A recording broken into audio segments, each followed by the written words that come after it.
Nilagyan ko ng divider sa gitna. Maganda kasi kung meron kayong cage na ganito, may pagitan sa gitna, pwede nyo lagyan ng harang. Mas maganda magpares ng ganyan para yung babae hindi awayin ng lalaki. Ito mga kalapatids, tignan natin kung magpapares ha. Tatanggalin natin yung harang na mga kalapatids. Ayan. Ilang araw na rin natin silang pinagsama. Tignan natin kung aawayin ni ang maestro mga kalapatids. Hindi pa nagdidikit eh. Tignan natin ha. Tapos dito sa baba, ganun din gagawin natin. May pagitan din sila mga kalapatids ito. Tatanggalin ko kung magpapares sila. Etong babaeng bi pigeon, pares na pares to mga kalapatids. Ayan, tinanggal ko. Tignan natin kung magpapares ha. Pag hindi na nag-away, magpapares na yan mga kalapatids. At saka makapansin nyo rin pag may harang sa gitna, pag dumidikit na sila sa harang, magpapares na yan. Kita nyo nag-aaway oh. Ito sa taas mga kalapatids. Tignan natin, obserbahan natin ha.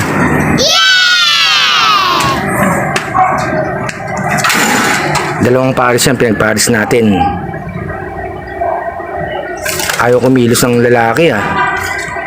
Ito rin sa taas mga kalapatids, mga naninibago.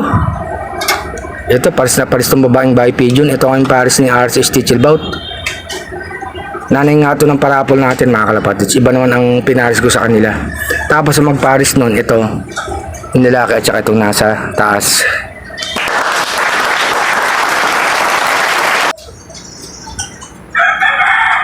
Hindi sila nag-aaway mga kalapatids. Obserba natin, pag nag-aaway, dilagyan uli natin ng pagitan sa gitna mga kalapatids. Meron namang ibang ibon ha, pagsama-sama sa loob, puso na lang sila nagpaparisan. At saka pag magpaparis kayo ha, mag-i-condition nyo mga kalapatids. Ayan o. Medyo naiilang yung lalaki. Ayun o. Tumutuka-tuka na. Ayun mga kalapatids. O. Pag mo lang awayin. Nagpapa-cute pa to si babaeng bi pigeon mga kalapatids. Ayun na, bumara ako na.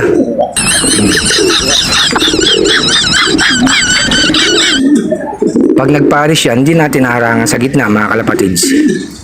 Inaaway pa eh. Ayun, umupo na oh. Ayos na mga kalapatids oh. Ayos na.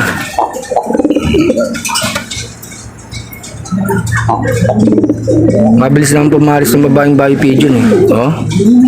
Tumatalon-talon pa. Oh, di ba? Oh. Isa pa daw.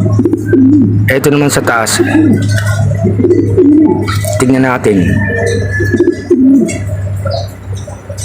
Ayun mga kalapatids, magpapares na rin oh. Oh. Ayan na. Oh.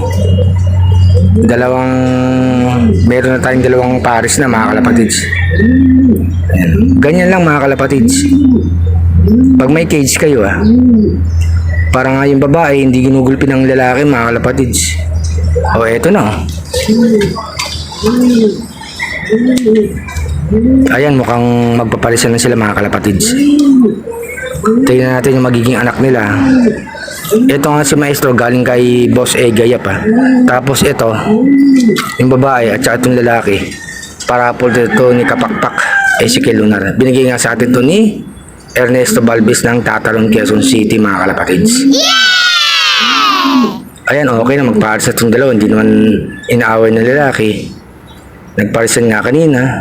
Ito na lang sa taas, bantayan natin mga kalapatids.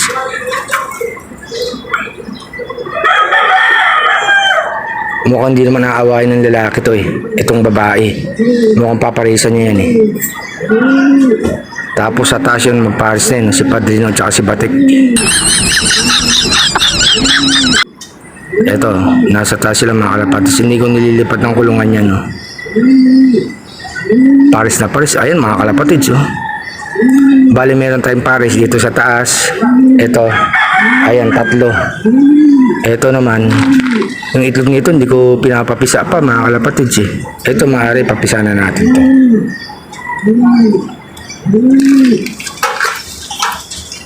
Ayan, pares na sila mga kalapatids. Ito.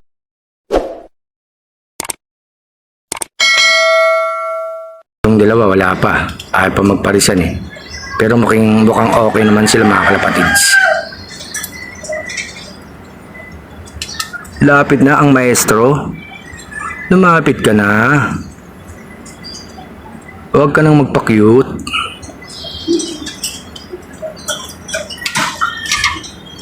Bali, ito ngayong harang, itatabi na natin mga kalapatids. Wala na yan, pares na sila. Kailan ko lang sila pinagpares sa ilang araw lang ha. Hindi ko alam kung 3 days o 4 days kasi may pasok nga tayo. Hindi natin naharap. Kaya ngayon lang mga kalapatids. Sige na ang maestro. Mabagal to. Pumaris ka na. Ang ganda ng pares mo. Tapos ito, ang babaeng bio pigeon.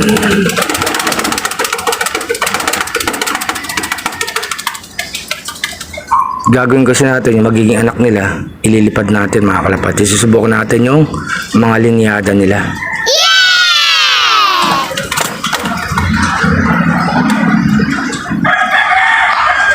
Ayaw pa maglapitan doon sa taas ha. Nagkakapaan pa mga kalapatids.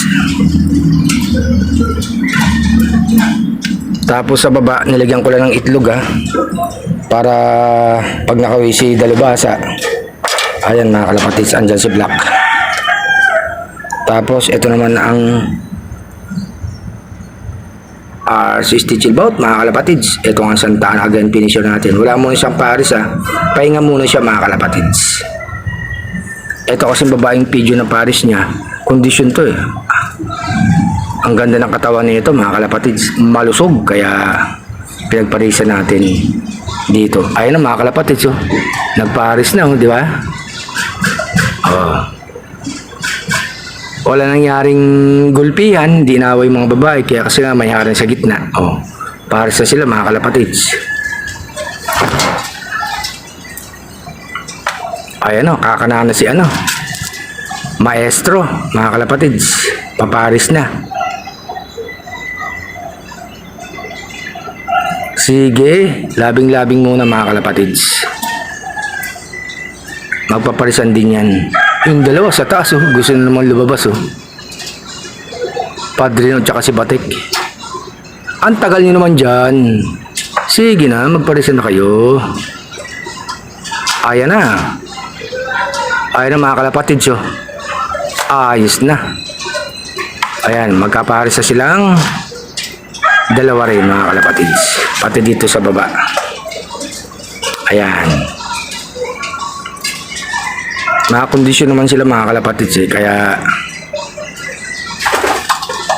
madali lang sila magparisan. O isa pa daw.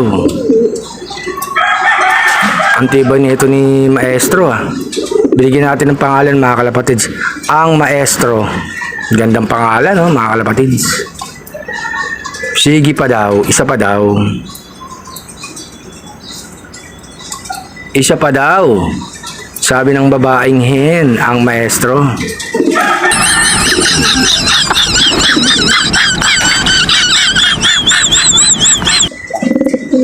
Bumabara ako pa rito sa baba oh. Mukhang gusto pang maglabing-labing.